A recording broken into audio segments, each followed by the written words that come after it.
Okay, it is 7 o'clock. So we're going to get this party on the road here, the show on the road. So tonight I'm going to do something more academic. And so most of the classes that I've done over time have been focused on skills and knowledge and practical things. When we walk out into nature, what are we going to observe? When we go to the garden, what are we going to do? So those are the things that we want to focus on tonight. And so that's what we're going to make happen here. So I'm going to the next slide. And here we are. So this is the way that I help people to create food in the world. I teach ecological agriculture. That is what I do. I have these 8 ways that I help people. My book, I got done with my book and it is gone to a professional editor now. So the editor will be working on that for a few weeks. I'll send it back to me and then we'll get it to the publisher. So that is fantastically exciting. We're so excited about that. I'm available for consulting. If you are starting a farm, I can help you get that started so you actually produce food. I do a 3-day boot camp where you bring you and your family and your friends. You come to my farm and I work on your skills and teach you everything I know in those 3 days so that you can go home and grow food to feed your family. I have a 17-week boot camp. This is a farmer career training course in ecological agriculture where you focus on food production. So food production and soil health are the main things that we are focused on. I'm a soil laboratory, so we can do soil tests to be able to show you the microbes in the soil, and I can tell you if you have the right microbes that will make the chemical processes happen in the soil so that your plants don't need fertilizer. And then I have my Patreon class, and I updated this today. Today is the 16th of February, and I have more than 532 posts on there. Actually, I have 532 right now, but tomorrow another one comes out. So that is $8 a month, and you can learn how to grow food from all of that. You go through that library and you learn. And then I have my weekly Q&A, which is what we're doing right now tonight. And of course, I have my YouTube channel. So there are many ways that you can participate with the fascinating world of soil health and ecological agriculture, which is very different than organic agriculture. It's very different than the Green Revolution, which would be the same thing as the corporate agriculture and chemical agriculture. So there are different things, and that's kind of what we're going to talk about tonight. Let me see what happens if I push stop share, and then I push share, and then I go to this screen right here. Ha ha ha! Hopefully you can see this. This is my camera from my microscope. So these are just little critters that are in a soil sample. And this right here, this is a testate amoeba, this black line right there. And this space in here is the amoeba. It's kind of hard to see, but then there's all this debris right here that he has sucked inside. There's a hollow spot right there where that is his mouth, where the pseudopods will come out and he will collect the bacteria and eat it. But this is a good guy. This is a guy who's going to release nitrogen into your soil to feed your plants. All the little critters in here that are moving around, the black ones. So there's this black one right here. He's in focus. Black one right here is in focus. All the ones that are green or kind of blue, those guys are out of focus. So just pick something on that screen and look at it real close. And I'm going to focus a little bit. So I'm just adjusting this and I'm moving it up and down, and you can see things changing around. So I'm going to focus in on this guy right here. I think he's a diatom. Pretty confident that that's a diatom. And I'm not worried about them in a soil sample. I mean, they're good. They have a function. They do things, but you don't have to have those in the soil. to create a good soil. So now what I'm going to do, I'm going to move to a different field of view real quick. So we're just going to fly right there. So we went across the slide a ways.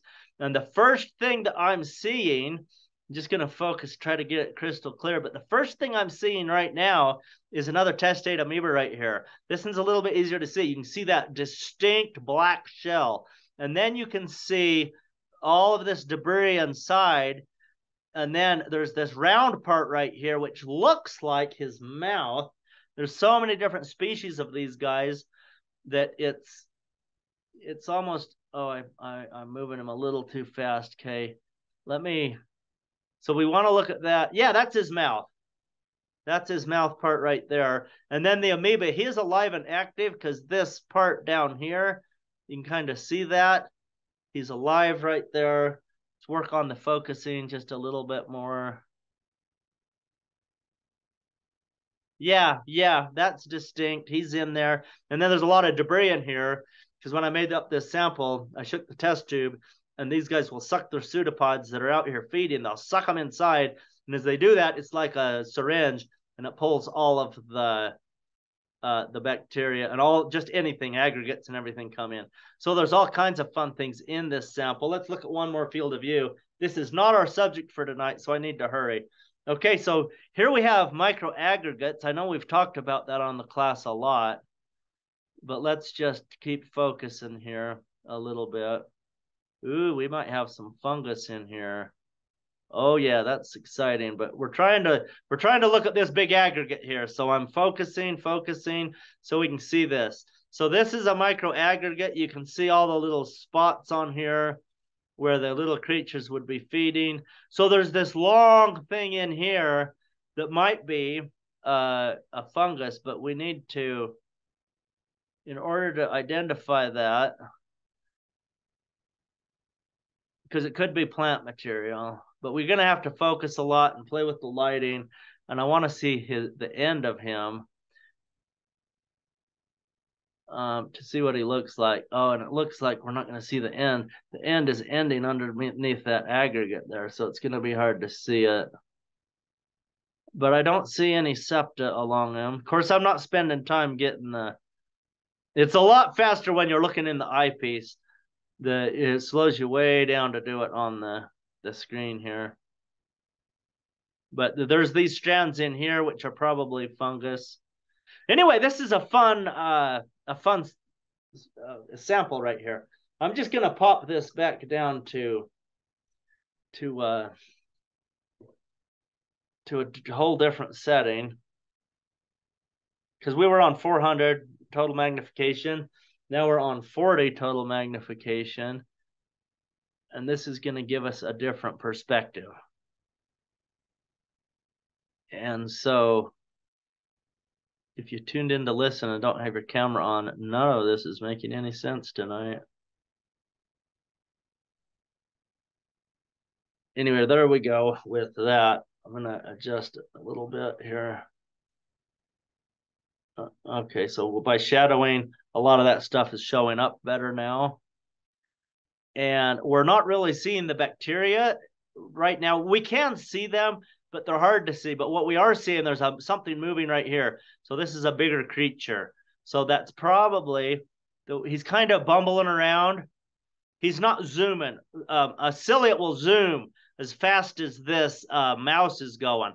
But this little guy here, and I know he's hard to see, but he's right there. So I'm circling him right now, and you can barely see movement on your screen. I'm struggling to get it any better with but we could make him a little bit bigger. So that would be a flagellate, and flagellates are good guys. So you start seeing these kind of creatures inside of your soil sample, and you know that you have a functioning soil. Anyway, let's stop sharing. That was fun. At least I thought it was fun. Now we're going to share it again. And I'm going to go to my presentation for tonight. So we already went through the 8 ways to grow food. So I'm going to advance this slide. And we're going to talk for just a second about worldviews and a lens of how we see things. Is there a difference? Yes, there is. But tonight, we're only going to talk about the worldviews of agriculture. So we're not talking about a skill of gardening or farming. We're not really talking about knowledge to do those skills or to interact with ecology, but we're going to talk about the way people work with the environment because of the way they think. And so the way we approach life really matters depending on our worldview, meaning if I have a worldview, which everybody does, so my worldview, I would approach the world differently than somebody else with a different worldview. So what I put together was a little chart here to organize our minds and our brains, and we're going to look at that on the next slide here, but about agricultural worldviews. I believe that there are 4 common and pretty prevalent, I think these are the most prevalent worldviews when it comes to how we see, we being humans, see agriculture. So there's an ecological worldview towards agriculture. There's a corporate/university, meaning they're the same thing, worldview towards agriculture. There's a pastoral worldview and a Georgic worldview. And I think, and there could be others, there's probably a dozen others, but these are the ones that I have identified as the most prevalent, the most common. You go ask people questions about agriculture and what they think about it. Generally, they will fit into one of these categories. Sometimes they will see the world, meaning agriculture, they will see agriculture from many of these perspectives. So part of the worldview will be ecological, and then, but they had a lot of university training and they agreed with it. So they kind of have both worldviews, and that's how they approach it. And a lot of your old time people, if you're over 80 years old, you probably have a very Georgic worldview. If you were the World War II era people, you're 90, 100 years old, you have a very Georgic worldview. So let's go to my chart and we will get into this and try to just enjoy this a little bit. So we're just going to move right through here. And the definition of the ecological agriculture is mimicking nature, okay? That's what they do. And the ecological agriculturalist will say, well, how does Mother Nature produce food? Yeah, we need food. We're not just going to run around like cavemen. Let's produce food. Let's produce enough of it that we have a grocery store. And let's produce it in the way that Mother Nature does it. So that's kind of the definition of what ecological agriculture is. But when it comes to the quality of food, how does ecological agriculture worldview see the quality of food? Well, it's the highest quality. And that's pretty much by anybody's standards. It's going to be clean. It's going to be fresh. It's going to have lots of nutrition. Most people agree that those are good things about food. It doesn't matter what worldview you come from. You don't want rotting food. You don't want food that is unfit to eat. So the highest quality is what ecological agricultural farmers produce. The production rates of ecological agriculture, now this is interesting. They usually have average to high production rates. So yield per acre would be average to high. They do a pretty good job, but they don't always have the highest production from their farms. The result of being an ecological agriculture farm or their product is normally they have a short shelf life. So if you have a farmer raising apples, peaches, pears, cherries, they are going to let those fruits ripen on the tree until the nutrition is the very highest. And because it's the very highest nutrition and it tastes the best, so we have the highest quality in the food, the result of that is that it's going to have a short shelf life. Because if you want a long shelf life, you have to pick it before it's ripe. And that's just the way it is. So the legacy that an ecological agriculture person would leave is they leave profitable farms, they leave family farms, and they create culture for communities. Now, depending on where they live in the world, the culture is going to vary, but they don't destroy the culture. The lands, the what are they? The towns, the villages, the small cities in a place that's doing ecological agriculture, they are growing and thriving. They're not becoming ghost towns. So that's what I mean by a culture. So let's move on to the corporate/university agriculture. This worldview, the definition of these guys is it needs to make money. If you're going to be in agriculture, it makes a profit, it makes money. And we don't really care how it makes money, but it makes money. And that's the way the university teaches that to happen. Now, there are some people in the universities that are starting to change that, because now we are starting to get people in the university crowd who have been trained in ecological agriculture. And so they're starting to teach the worldview above that we just went through, which is interesting.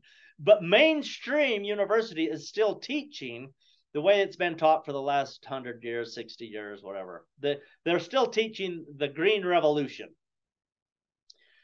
So let's move on to quality food. The corporate/university agriculture creates low quality food, but they have the highest yields. So you go out there to a farm in, let's say, Iowa, Missouri, any of those places where you have vast fields of grain. These guys are, they're producing the highest yields of corn and soybeans on the planet. And they're doing it in a corporate way, the way that the university agriculture has taught them to do it. And they're getting huge yields. Okay. And that is what feeds the grocery stores and the restaurants. Without corporate university agriculture, without the Green Revolution, we would not be supporting the population of people we have today.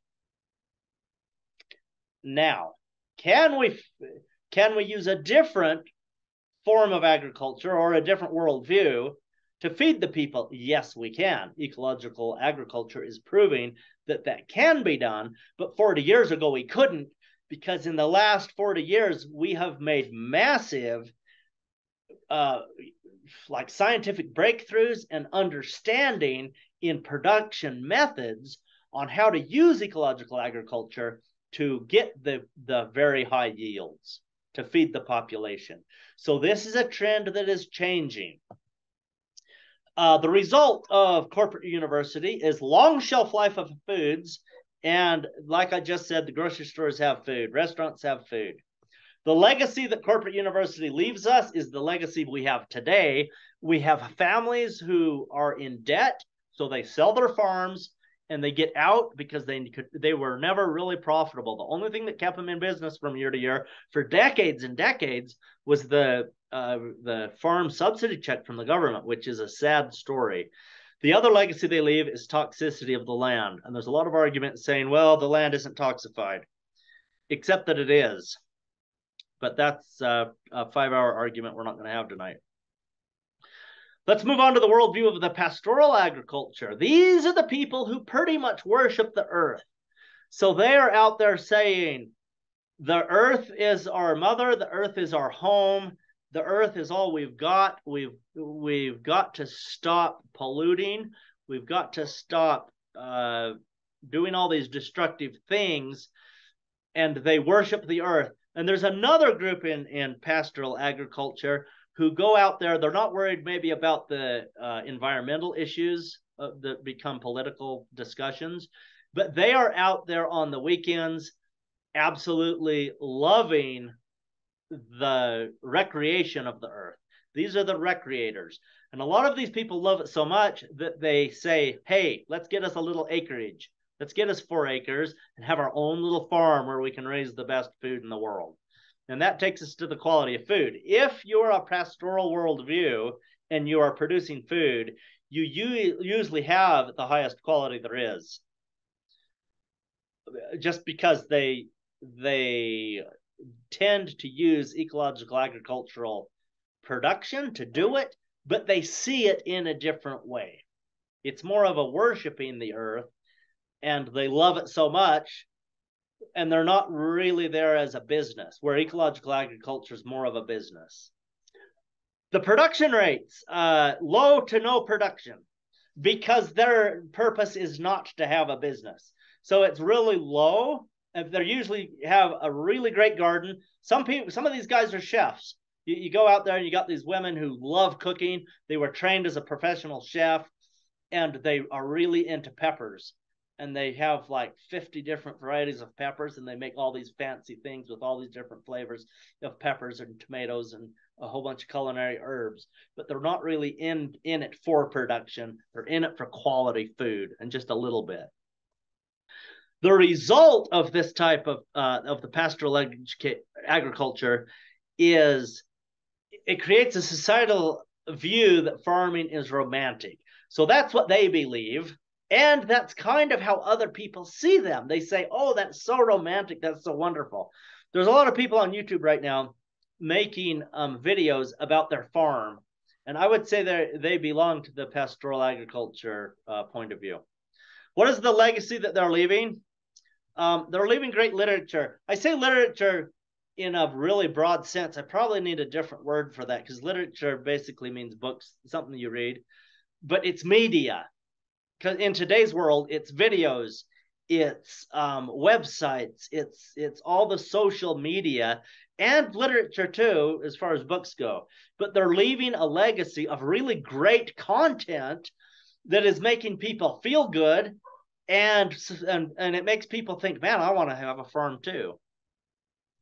So Georgic agriculture, the definition of Georgic agriculture: nature is in opposition to humankind.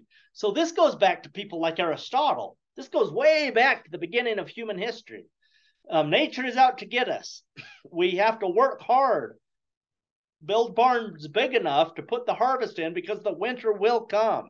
So there's a real negative side to the Georgic agriculture, and there's a really positive result from the Georgic agriculture. And we'll talk about that in a second. But the quality of food of Georgic agriculture totally depends on the methods. Because within a Georgic worldview, you could do ecological agriculture. You could do corporate university agriculture, and you could totally do the pastoral type agriculture, but have the worldview of Georgic.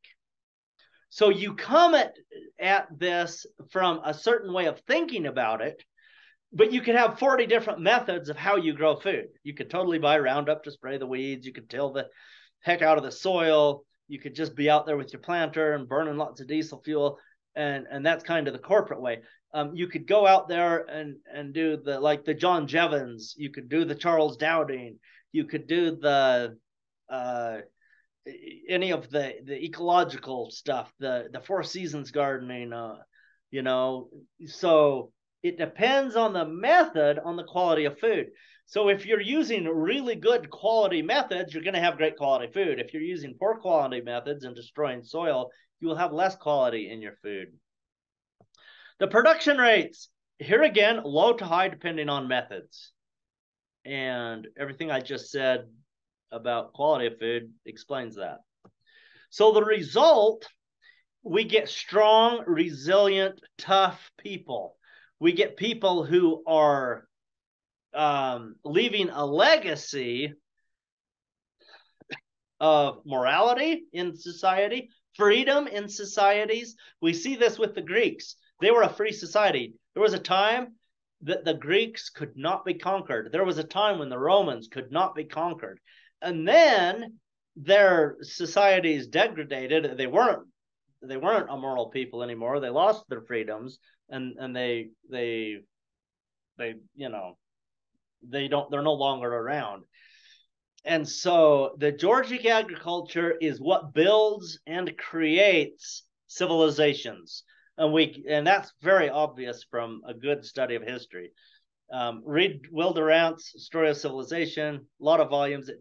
If you're reading a lot every day, if you're reading 2 or 3 hours a day, it's probably a 3 or 4 year read, maybe longer. I've been working on it on audio, and I'm not even halfway through, but it's something that every human should do before they graduate from high school. But really, I told my kids, get done with that before you're 30 years old. And I haven't even finished it yet, and I'm turning 50. But this is a glimpse of a lot of the things that we study during our 17-week course. So we can just, but we spend a lot of time on that chart in the 17-week course. We have about 10 charts like that we go into to understand the Georgic tradition, to understand the pastoral tradition, to understand what it means to us today, how it actually applies, and why it matters. Because if let's just say we have a business of people, customers, and they think differently about why they're getting food than the producer does, you can lose a lot of customers quickly. So it's very important to know your customer. It's very important to know the worldview that you are sharing, especially in today's political climates, because politics, it's very tribal. We're turning people on, we're turning people off. Anyway, that's a glimpse of kind of what we're talking about. Let's open this up for questions. So go ahead and ask your questions. If you want to come to boot camp, if people are signing up already for spring boot camp, April 27, 28, 29, I would say sign up quick because people are signing up. I have a bunch of people. I think I have 8, 9 people already signed up. And so get signed up for that if you want to come. And the information's at the bottom of the screen here, www.georgicrevolution.com. My 17-week course, we have room for people. We need more people to sign up for that one. And we're going to have an online option and the option of coming on site. So if you are an adult with a family and jobs and careers, it doesn't really work to be living here for 17 weeks. But college-age kids, come on site and you will get the best out of that. I had a question. Why is it the same price for online and on site? And here's why. The class costs $3,500. It's probably valued at $25,000 for what you're getting. Maybe 18,000. Somebody told me you need to do a cost comparison so people know what they're getting. And that's kind of the number I'm ballparking around right now. So it's a pretty thorough education. But why is it $3,500 for the online or if you come on site?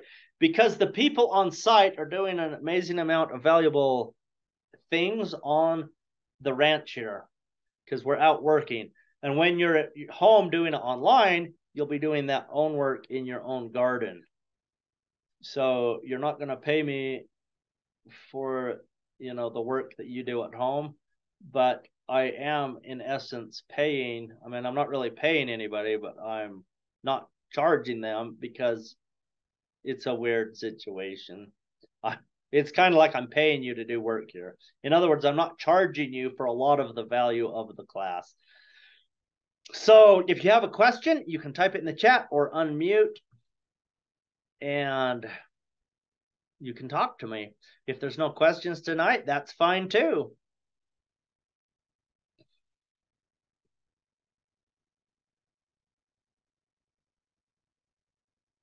So John or Melanie, Bernie, anybody have questions?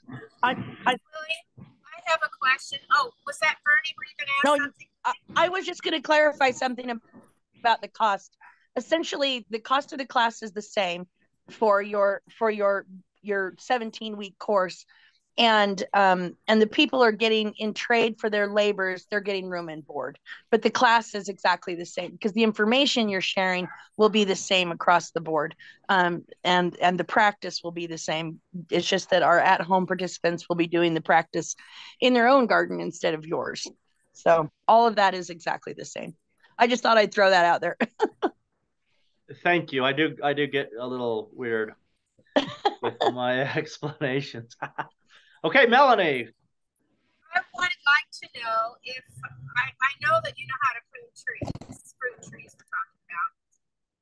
Do you have a guide or what's your favorite instruction or video or whatever on the proper pruning of a 2-year-old fruit tree? 2 and 3-year-old. Okay, so a young fruit tree. What kind of fruit tree? Because it depends on the species how you're going to prune it. Peaches, apples, pears. I think we have a plum, cherry. All right. Let me see if I maybe. can find a whiteboard here. Okay, can you guys see this whiteboard? Yes or no?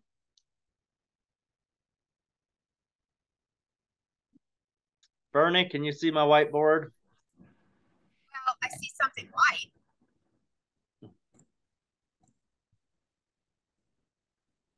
Okay, can you see my tree? I'm drawing a tree. It's opening or something. Oh, yeah, it's a beautiful tree. Okay, you can see that, John? Yep. Okay, cool. Okay, this is a 2-year-old peach tree. Hopefully Melanie can see this. If you're on your phone, it'll probably show up in a second. If it's not showing up, maybe you'll have to watch the recording when I get it uploaded. Okay, that's a 2-year-old peach tree, okay? Here's the ground. Here's your detritus. So you want to come out 6 inches from the trunk of this tree. So this is 6 inches.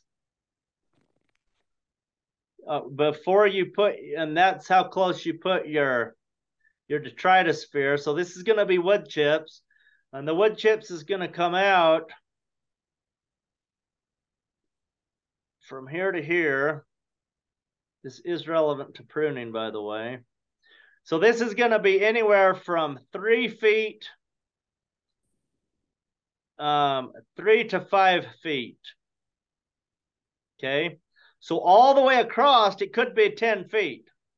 If you came all the way from here to here, it could be 10 feet of detritus. Okay, meaning wood chips and mulch. What does that have to do with pruning? Because when you prune this off, you can leave all your prunings right there as part of the detritus. All right. So this is a peach tree. What are you going to do with this? A peach tree, you want it to have an open top. So you're going to save this one right here. I wonder, I've never used a whiteboard before. I wonder if I can make a highlight. I don't know how. But this branch, you're going to keep this one, you're going to keep this one, and you're going to keep that one. So if you were looking down at this tree, here's the detritus, and here's your tree right here. This is the center of your trees. So you're in the sky looking straight down on this tree. So you're going to have one branch coming this way, one branch going that way, and one branch coming this way. So this is the branch you're keeping right here. You're going to keep this one, you're going to keep this one, and you're going to keep this one. All right? Now you're going to cut this. Do I have a color? Ha! Ha ha ha! So you're going to cut this off right here. Bam! And you're removing the top of this tree. So now you have created an open vase tree right here that looks like this. And the best time to do this is the first year. The second best time is the second year. And since you have a 3-year-old tree, you're going to do it this year. On a 10-year-old tree, you're going to have a lot more wood. And so you're going to have to prune it back a little bit better. But keep 3 or 4. All right? You want 3 or 4 branches. So, William, do you trim back those ones that you're keeping? Do you trim them back at all? Yeah, good question. Let me find my color again. Oh, I don't know. Huh. Oh, I have to do that and then that. Yeah, we'll figure out how to use this. So on this one, yeah, see how this branch is going up in the air right here? So we're going to cut this one off right here. Wham! We cut that one out because it was going up in the air. Cut this one off. Bam! It's going up in the air. And this one's going up in the air. So bam! We cut that one off right there. Okay. Okay? Any branch that goes upward, you cut it off. So let's just say that this had a whole bunch of branches. Because trees can start looking like this. Yeah. And you get all these branches, right? So what we're going to do is we're going to come in here. And we're going to take our pruners and we're cutting all these off. Okay, look right here. See how I left that like 1 inch long? Right there? Yep. That is bad. You got to cut that right off even with your scaffolding one. So cut this one off, cut that one off. Any branch that goes up, you cut it off. Okay. Okay. And you want 3 to 4 branches. Go like over here. See, I had 3 to 4. You could have a 4th branch in there. Yeah. You might get 5, but that's getting kind of crowded. You want 3 or 4. So that's how you prune your 3-year-old peach tree. Okay. Others, apples, same way. Apples. I need to figure out how to make a new whiteboard. What if I push the how do I get out of here? How do I leave? Does anybody know how to run Zoom? Anyway, I've never done this, have I? I've been doing this for 40 weeks and I've never used a whiteboard. That's pretty funny. Yeah, well, this is pretty good. You're getting practice. Yeah. That's why this class is free. Because I don't know what I'm doing. That's funny, isn't it? No, seriously, who knows how to do this? Bernie, are you saving me? I can't hear you, Bernie. You're muted, but I can hear you talking from the other room.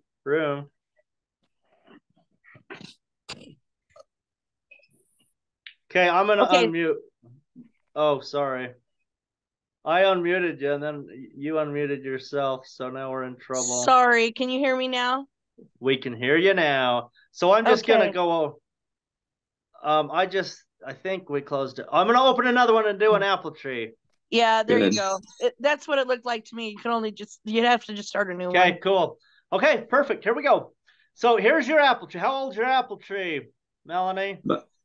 About the same age. Okay, so you got a 3-year-old apple tree. Oh, that is the wrong thing to do. So let's do we that. have a couple that are 4 or 5. 4 or 5? So this tree's coming up like this. All right. You got a branch going out here. Branch. Got a branch coming this way. Branch. Whoops. That branch came. Oh, whoops. Branches, man. That's what they do. That's why this class is free. Prune. All right, so you got all these guys, right? So how old is this tree again? This is a 4-year-old apple tree. Okay. Okay, what are we going to do with it?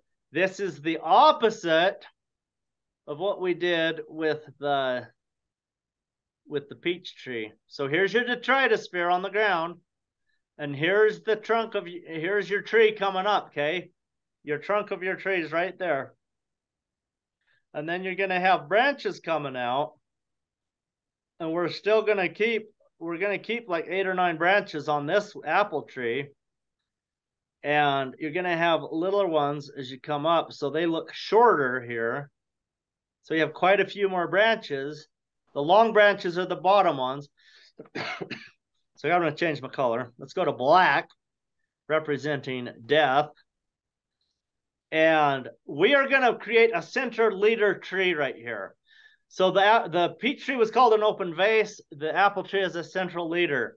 So this leader coming up right here, this is what we're going to keep all the way to that terminal bud on the top, depending what you want this tree to do. But we're creating a cinder leader, so this one's going to go all the way up.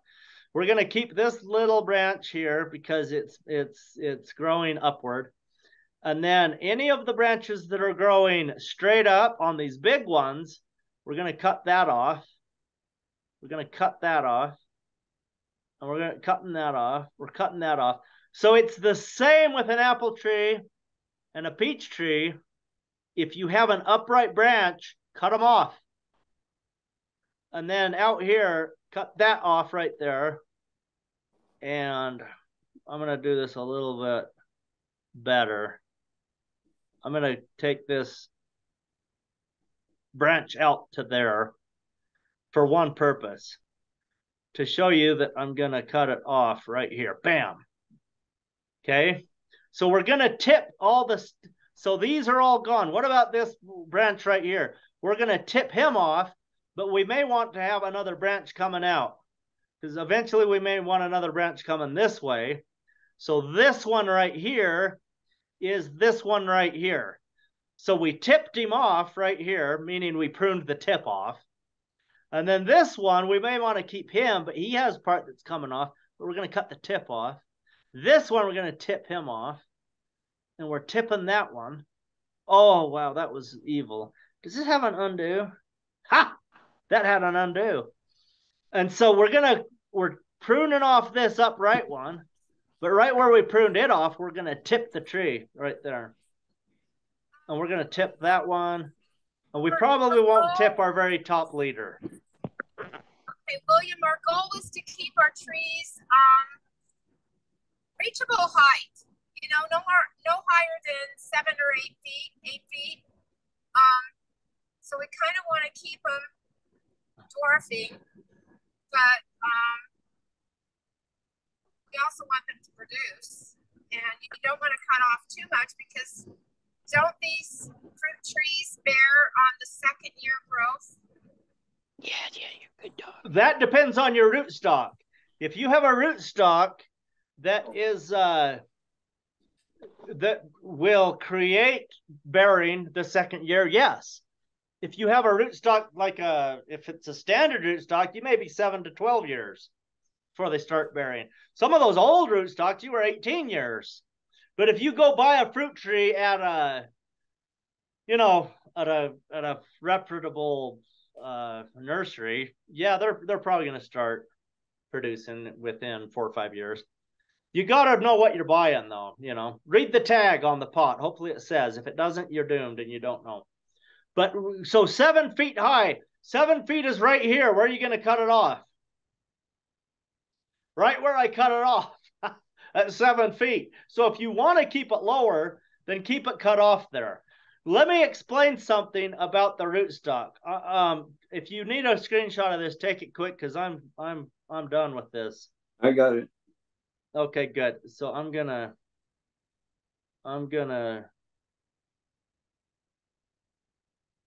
I don't know. How did I get out of here before?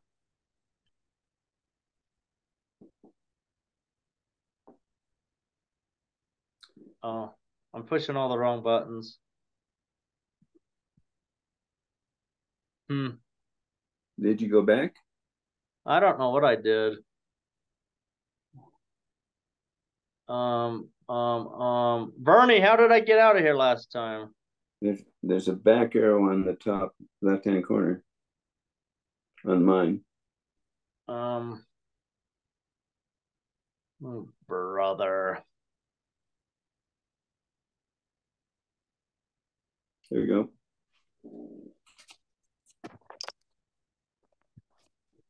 Ha! Okay, new whiteboard. Here we go. Now I forgot what I was going to show you. What was I doing with another whiteboard? I didn't tell you, so you can't answer me. So you have an apple tree, and it's growing upward. Need the right tool. You got an apple tree that's growing like this, and it's got small branches on the top because it's what they do. And as you come down, the branches get bigger if your branches are at 45 degrees, so here's the ground.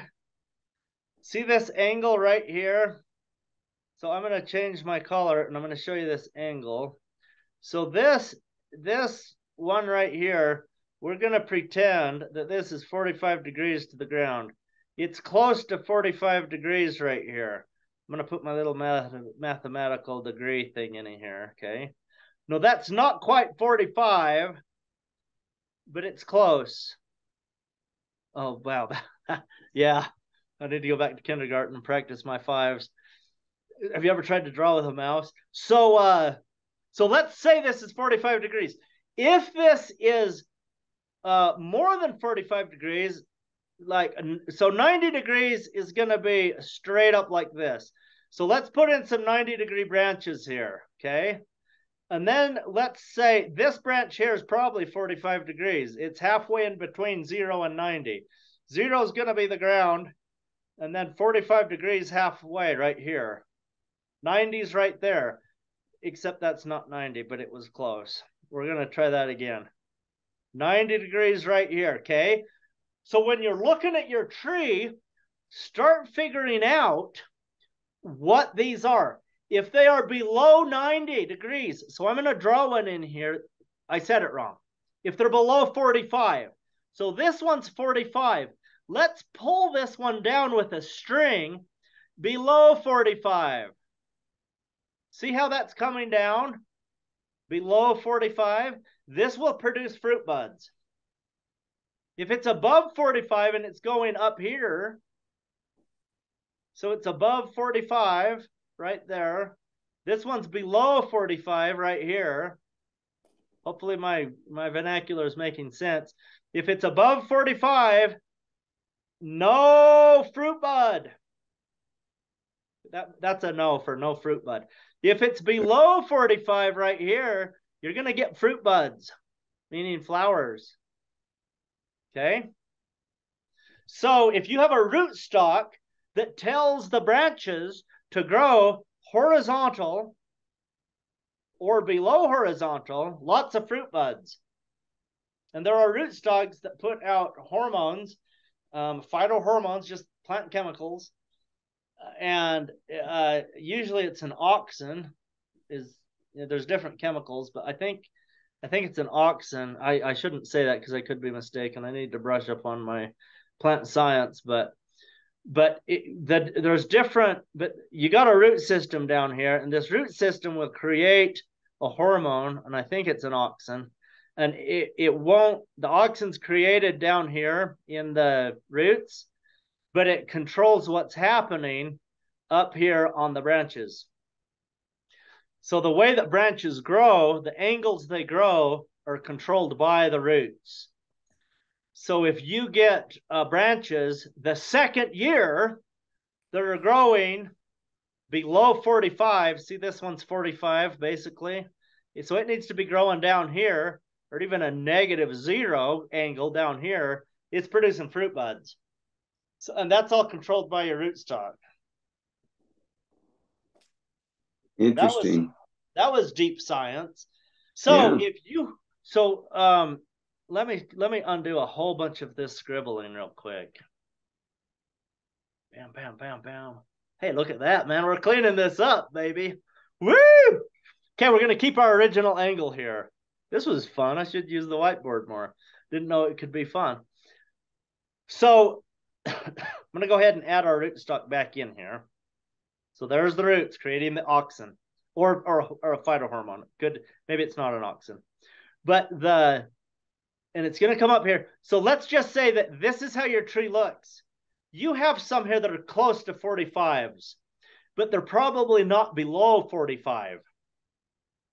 So you can take a string. I did this to hundreds of trees when I lived in Missouri. I had an orchard there. You can take a string out there. You're going to tie the string on right here. You're going to jam a stake in the ground or over here. It's going in the ground. Let us put a loop-de-loop of steel on this stake. Look, we're talking about a really big tent stake coming in the ground, okay? And then you take your string. Strings are a different color. Strings are green. I'm pretty sure I saw a hay string that was green. We tie it down over here, and we pull on it a whole bunch until this new position of this comes below a 0 degree. And so now we're going to put our string in its new position after we pulled it right here. And you leave that string on there, and you do this to every single branch on a 3-4-year-old tree that doesn't have branches that are going upward. So the new position of this branch is here. The new position of this one's here. The new position of that one's there. 7 feet is 7 feet is right here. So we're cutting the tree off right there because you want to keep it small, is what you told me. And we have another branch on here, this one right here, and we're going to pull him down here. And so all our branches are below. Oh, there's this branch. So now they're all below 0 degrees. So we brought them from 45 to 0. 0 would have been straight across. Is everybody understanding the geometry of this? If you're not, I'm sorry, because I'm just rambling on. Hopefully you unmute and start talking if you need to talk about it. But if you need clarification. I think I'm still following you. Good. So this is basically a 0 degree line, level with the ground, parallel to the ground, below the ground level. So we would be, if we're flying an airplane, we're going to crash through the ground, and now we're going to be drilling into the ground. So how many branches are you going to keep? 8 or 9. On a 3-year-old tree, 8 or 9, 10. Okay. I mean, I had trees that had 7 or 8 ropes going from up downward. So yeah, I mean, is it aesthetically beautiful and pleasing? No, not with all them strings on there, but it will produce, you're going to be producing buds. The buds form on new growth the year that they grow. So will all apple trees do this if you tie them down? No. But most of them will, and it depends on what the rootstock is doing. The rootstock may not make them form buds just because you tied them down. So when do we tie them down? We want to do it before the root buds start, right? Yeah, you can do it any time of year. You got 365 days you can choose from. Tying them down is going to change what's happening with the structure of the flow of the hormones in the plant. So just get it done. But prune it first. Go in there and say, okay, I've got a tree with 25 branches. Cut off anything that's going straight up. And then your big branches are the ones you're going to tie down, and you're going to shorten them. You're going to tip every single branch. Let me grab a new color. Here's red. We haven't used red. You're going to tip this one and this one and this one and that one. Go ahead, Melanie. You're tipping all these before you tie them down, and you're cutting that off up there. And this is just with apple trees? No, you can do it to peach trees. Okay. But cherries, treat them like an apple tree. Okay, so they've got a strong primary, what do you call it? The strong primary stem. It's not open. Yeah, they want to go straight up. Cherries and pears love to go straight up. Okay, your cherry tree is going to look like this. Yeah, there's that. Your pear trees are going to be like that. And when you get a lateral branch, it goes like this. And here's your next lateral branch like that. And like that. So this is what a pear tree looks like. And a cherry tree will be very similar. A lot of your cherry trees will be more like this. And it kind of depends. There's different varieties that do different things. But it's usually the rootstock that controls them. Okay. So we want to pull those down even at whatever, 80 degrees, 70 degrees, pull them down. Yeah. So you've got this branch coming out right here. I'm just going to circle it. This branch right here. And it's going to have a lateral that comes out this way, okay? And they're all going to do that. And this one's going to have one that comes out. This one will have one. This one will have one. And then this inside one has one. So now let me grab my pruners. Pruners are in black. So I'm going to cut this off right there. Bam. Okay? I'm cutting this one right there. So tell me where to cut this one. Right here? No, further down. Right here? Yeah, right there. Right there. Nope. Nope, that's the wrong place. Higher. Right there. Okay, good. Because we want to keep the outward moving branch. See, we pruned off this one. Yeah. And we kept this one. Yeah. Okay, now I'm going to get rid of that because I'm going to show you the next step. So the next year, this branch is going to fly up in the air, but it's going to have one coming out this way. Where are we pruning it the next year? You're going to keep the one that's coming out and cut the one. So you want me to prune it right here? Should I prune it right there? Oh, could actually, do that. Should. Actually, you should tip them right there. Okay, but you're also going to go in there, right there. Is that correct? Did I do that right? Pretty close, yeah. It's a little low, but yeah, I did do it right. Yeah. I'm going to move it, and I'm going to do it right this time. Bam, there. Perfect. So after 8 or 9 years, you have a tree. So I'm going to draw all this over here, okay? So now you have a tree that's looking like this.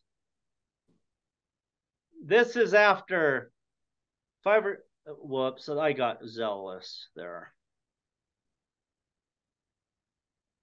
But are you using ropes to pull them down, the branches? You can if you need to. You don't always need to. Okay, this is a tree. This is pruning year number 1 right here. The second year I pruned it here. The third year I pruned it there. The fourth year I pruned it there. If I wouldn't have pruned it, your whole tree would just have tons of upright growth like this, and it would only be this wide from here to here. So a 10-year-old tree would only be that wide. So I have a pear tree in Missouri that in fact does that. Every year it has 10 upward branches that start off of it. Yeah, yeah. So those all need to be cut off where you have a little branch coming out this way. And then after 10 years, because see, we had 1, 2, 3, 4. So we have 5, 6, 7. So you can create a really wide tree that's from the edge of the whiteboard here all the way over to here. So you can have a really wide tree that's low to the ground. If you go too far and it gets heavy with fruit, your branches will crack off. Because everywhere you have this junction, that's a weak spot. So you don't want to go from, from Utah to like Denver, Colorado with this tree. That's too far. So that was a silly analogy, but you don't want to go out 50 feet, but a 15, 20 foot tree, meaning a 30-foot tree, but from the trunk out to here, that's like 15 feet is a pretty huge tree because that's 30 feet across. But from one tree, you could be producing a lot of fruit. But you're going to have to train it this way every year. So you have an open center like we did the peach tree.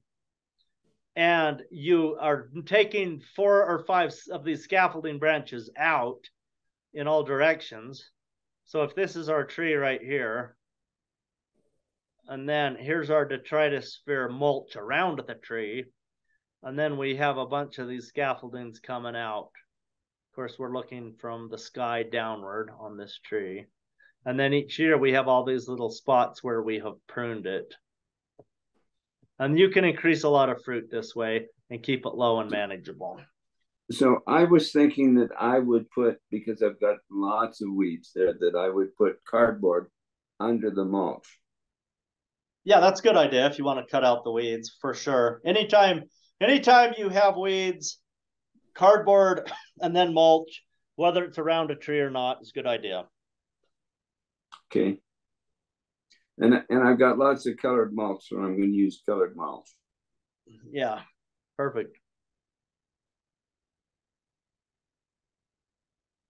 Okay. Well, that's great. Thank you. You bet. Good lesson in pruning. Yeah, that was our pruning course for the year, I guess. What about apricot trees? Are they open or are they a leader? That's like saying what kind of a car is a good car to drive, because there are hundreds of different apricots out there in the world. Well, it's the ones that grow in Utah. Maybe a Moore Park. I can't remember. I mean, I don't know. I don't know what to tell you. The newer apricot trees, I'll just treat them like an apple tree, you know. Just do a central leader. If you're buying an apricot tree from a nursery, treat it like a central leader.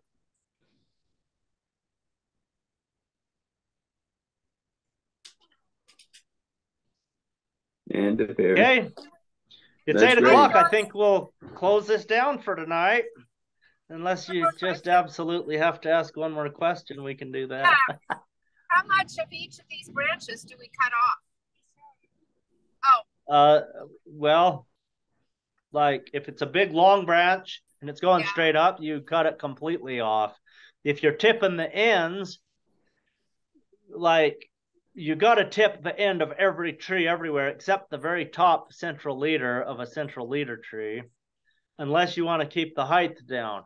But anywhere that you cut off a branch, it's going to sprout a whole bunch of branches coming out.